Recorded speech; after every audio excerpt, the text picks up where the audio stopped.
After a barren draw in the first leg match of the 2022 FIFA World Cup playoff between Ghana and Nigeria at the Baba Yara Stadium in Kumasi on Friday, it's time for the reverse fixture. The second leg is taking place at the MKO Abiola Stadium about 6 p.m. this evening, but pre-match analysis will happen during the first quarter hour of journalist hangouts with Emmanuel Akidibua. Emmanuel, thank you for joining us. Always a pleasure to be here. Thank you. Emmanuel, I didn't watch the first leg. Not that I didn't have time to watch it, but because of the pressure and everything. So after the match, I actually went for the highlights to see what actually happened, and I discovered that yes, the Super Eagles did not do badly. Yeah, it was a cautious approach from the Eagles in the first leg. This is the biggest rivalry in African football. Take it anywhere. A rivalry that dates over, half a century. For this generation of players, they know what is at stake, especially this is just one final step before the World Cup. So the Eagles had every reason to approach that game with some caution and came out from Kumasi with something to believe on. All that will not matter anymore now, because in the next few minutes, it will be time for the make or mar, where both sides will go for one final 90 minutes to determine who will get that ticket. The Eagles are in a pole position. The starting lineup has already been announced. And if you look at that statistics on the screen, it shows that the Eagles went there to contain the Ghanaians, but today to be all out attacking display. We have a new look starting 11, a solid midfield. A lot of Nigerians complained about the midfield being too lethargic, allowing the Ghanaians a feed day. But now we've got very, very strong Etebo Genekaro, Frank Oyeka, as well as Joe Aribo, who are going to be holding it down the middle. We've got pacey players, and this is the exciting thing about the starting lineup. On the bench, you still have your Moses Simon, you still have your Samuel Chukwu is still on the bench, you have a Kelechi Iheanacho on the bench, and these guys can come in to impact the game. I do not forget we have the big one, Odion Igalo, also on the bench. So it's a very exciting starting 11. I think the Ghanaians are in a big trouble for this one. Victor Osimhen is fired up for this one. 60,000 fans cheering the national team right there at the National Stadium in Abuja. The federal government has given a lot of incentive for the fans to attend this game. Work has closed as early as 1 p.m. at the Federal Secretariat in Abuja. Buses have been provided to take the fans to the stadium. All is looking good for Nigeria to get that ticket tonight and get one major one over their rivals, Ghanaians, in the big game coming up this evening. Your pre-match analysis, Jide, before that match, and I saw it, you were cautious. You did not predict that, and looking at this now, this is a make or mar match. If we pick the necessary points, 3 points, we're in Qatar. If we don't, we are going to be damned. Yeah, if we get beaten, then too bad.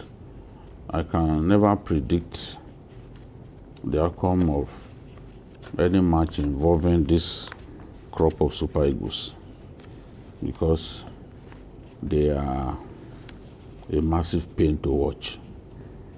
I don't enjoy watching them. They can't put 5 straight passes together. Go and watch that match again. Since you said you didn't watch it, the Ghanaians were more composed. They were better in midfield. They distributed the ball far better.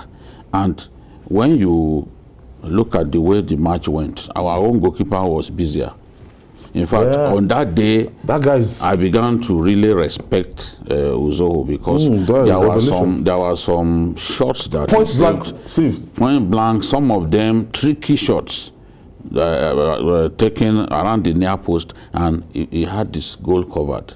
There was another one who attempted a dink, and the keeper also had it covered. So I expected, or the Ghanaian team is not a good one. If they had even Ayew, the elder brother, Andre Ayew, maybe it would have been different, because Jordan was just the only person who appeared to have that football sense on the front line, and yet they still gave us issues. This is not a team that should be giving Nigeria problems, but having watched Nigeria play terribly against football illiterates like Central African Republic. Having watched Nigeria play poorly against Madagascar, then nothing can surprise me again. We shouldn't have been in this situation. It's so shameful these days watching us play. I said 5 passes. 5 passes. You just have a feeling that there's no blending, they don't play for one another, and there's no evidence of coaching. I said that before the game that, look, these are the traits that make one to not have faith in the Eagles. And when they played, it was still the same way. Why is it so difficult to play like a team that is fully blended? Yet, apart from our defense, look, I'll give thumbs up for our defense any day. They were very composed. They contained the Ghanaians very well. But the midfield was non-existent, largely until those substitutions, which came very late. Those substitutions appear to give us some level of control in the game. But the substitutions came late. I've heard some soccer analysts say, that's Andre Ayew. I've heard some analysts say the substitutions should have come earlier. Well, both of our wingers, Chukwueze and Moses Simon, were playing badly. Just the same way Moses Simon and Chukwueze contrived to make us lose against a useless Tunisian team. That was what we saw again that day. Because that Tunisian team eventually got eliminated with 10 players of the opposing team, to tell you how bad we were. You know? So this is the thing. We've got to play as a team. I think that looking at the players on the field, you sense that the coach wants them to play with some hunger. Everyone knows how Lookman plays. Lookman is very direct and is skillful. The Emmanuel Dennis is also a tricky player. He can make things happen. Those two wingers, Chukwueze and Simon, who had consistently been playing badly, it's a good thing that the coaches appear to have made up their minds to drop them this time. That should help us to win. If we can't beat a Ghanaian team since I've been watching Nigeria, monitoring Ghanaian football, this is the worst set of Ghanaian players that I've ever seen. And if we can't beat this kind of team, then something is really wrong with us. What do you make of the performance of Osimhen? Well, let me cut the team some slack because I think Vicky went really hard, understandably, on the team. World Cup playoffs are quite tricky. I mean, we've seen European champions Italy fall at home to North Macedonia. That's not to say we need to excuse a poor performance from the Eagles, but I would still say that the performance in Kumasi was not that poor. Yes, it exposed some lapses. Understandably, the manager had to bring in some players who were not part of the You'll be used to them playing badly before your eyes. I'm not a sports writer.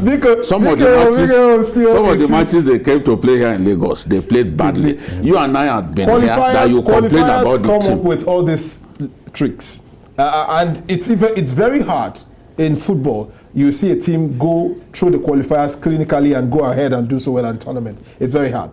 I mean, if you could see a Portugal who are still battling to qualify, you see a Chile who are still battling to qualify. Qualifiers are very tricky. But let's come down to this game. I think we have 90% odds on our side. Like BK rightly pointed out, the Ghanaian team are not so fantastic. The manager, Otto Addo, was brought in less than 3 months ago. I mean, it was even after the Nations Cup, that's less than 2 months ago. So I really do not think how this Ghanaian could stop the Eagles. The only people who could stop the Eagles are themselves. Yes. And the good one that the coach has identified some weak points, has brought in a very attacking and direct-minded wingers. Osimhen is going to be very fantastic as always. He was the man to go to in the last game, creating a lot of threats. He even won a contentious penalty call that was overruled by the VAR in that game. So it tells you that with the right atmosphere, with the right attacking play, Etebo, Aribo, and Onyeka in the middle, expect some physicality, expect some string passes to come into that team. And I think Nigeria should get the result today. Even if it is a 2-1 score, even if it's a 3-0 score, I am very confident that the Eagles will be able to see out the job today. Do you think at the end of the day we might be forced into a penalty shootout? No, that's not what I'm expecting. I want to be hopeful. I want to be prayerful. Because, look, I can't bet on a team that plays sometimes like there's nothing at stake. Football is won not all the time by the team that has the best players, definitely. but the team in which the players complement themselves, you know, sufficiently. We've seen Israel, football illiterate, like Israel eliminate France from the World Cup, qualifiers. But though that's a long time ago, but it doesn't mean that it can't happen again. If you fail to play well, if you fail to rise to the occasion, a weak team will teach you a lesson. I just hope that this team playing in Abuja will rise to the occasion and not put our country to shame. That is my wish. It's not, I'm not imagining that a penalty will happen, a penalty kicks will happen. If it goes to penalty kicks, then my adrenaline would then, I don't know. Yes, that's not what I'm wishing to see. That's not the kind of birthday present That's what we just do for the analysis here.